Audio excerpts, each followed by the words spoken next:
Once in a lifetime opportunity, right? I mean, how often does a whale wash ashore? Not often, and that's why a crowd of onlookers gathered at Fort Stevens State Park today. This massive sperm whale washed up on the shore over the weekend. Here's a scene setter for you, but why did the whale turn up there, and what will they do to remove it? Katu's Megan Allison joins us live there now. Megan, what did you witness out there today? Well, right, the view behind me may not be for the faint of heart, but that did not stop a crowd from gathering around this beach whale all afternoon. A group of scientists from organizations including NOAA removed organs and blood samples today. They tell me this whale likely passed a week or two before washing on shore. The spectacle of the week, a sperm whale washed up on Oregon shore. But why?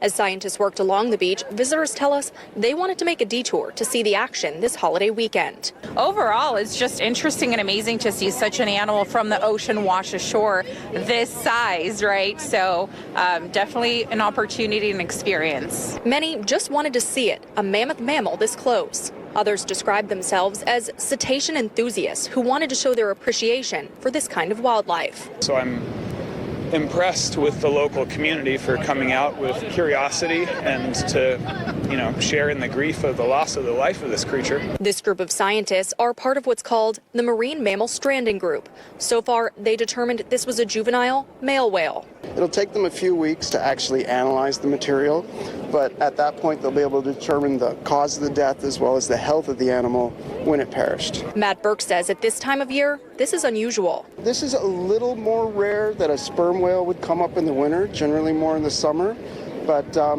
yeah, so it is kind of a unique event. Of course, in Oregon, a beach sperm whale brings back memories of 1970 when Katu filmed the state using dynamite to dispose of a rotting whale carcass in Florence. That's not a technique that's generally that's used much. I did, yes, and I was like, what is this going to look like? What is it going to be? But I mean, so far, as long as we're standing on this side and not that side, the smell isn't bad. Dynamite isn't part of any plan today. The scientists here describe this scene as a living laboratory and a chance to bring the classroom out into the public. Now, as we mentioned, removal of this carcass is up to Oregon State Parks. I reached out to them today to ask when that might be, and we're still waiting to hear back, but I'll make sure to follow up in the days ahead. For now, I'll send it back to you in the studio. All right, Megan, thank you. What else do we know about this whale that washed ashore? Well, Steve, I did get the chance to talk with scientists. They tell me that this is a 40-foot sperm whale, and staff with the Seaside Aquarium tell us they did notice some gashes along the side of the carcass. They believe that was due to a ship contact.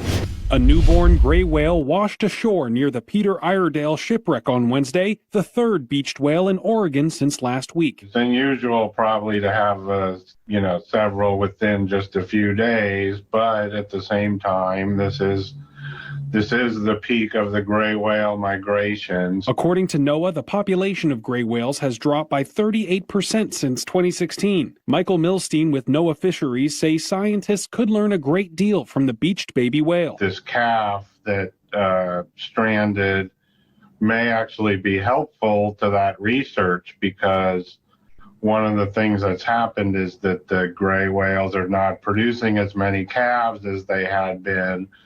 And so anything that can help us understand what's affecting the survival of the calves could be important to the investigation. Since last week, marine biologists have seen 2 other whales wash up on Oregon beaches, an adult sperm whale at Fort Stevens State Park that was hit by a ship, and last week an adolescent gray whale washed up near Winchester Bay after being attacked by killer whales. Milstein says 3 beached whales in a week is nothing more than a coincidence. We do get close to half dozen large whales stranding in Oregon every year on average, sometimes more, sometimes less. The necropsy was done yesterday, but the only other thing that was removed was the lower jaw.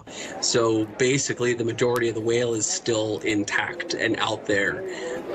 If we were to move and dispose of it, it would take excavators to get down there on the beach and, pull it or move it one direction.